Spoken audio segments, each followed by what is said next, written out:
প্রধানমন্ত্রী শেখ হাসিনা বলেছেন, যেসব স্থাপনা মানুষের জীবনকে সহজ করে সেগুলো ধ্বংস করা আসলে কোন ধরনের মানসিকতা। ঢাকা শহর যানজটে নাকাল থাকলেও মেট্রো স্বস্তি দিয়েছে।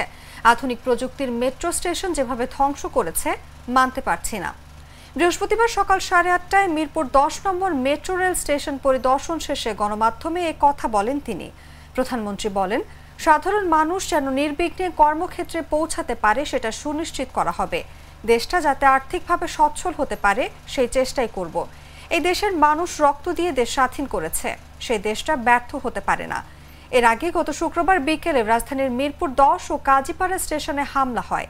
ভাঙচুর করা হয় CC camera, LED monitor, ticket কাটার মেশিন সহ বিভিন্ন জায়গায়। লুট করা হয় মূল্যবান অনেক জিনিস।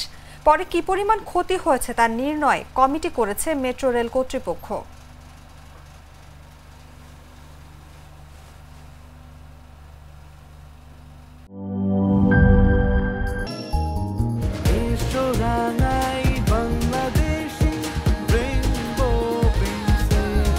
রেইনবো পেইন্টস, ছড়াও জীবনের রং।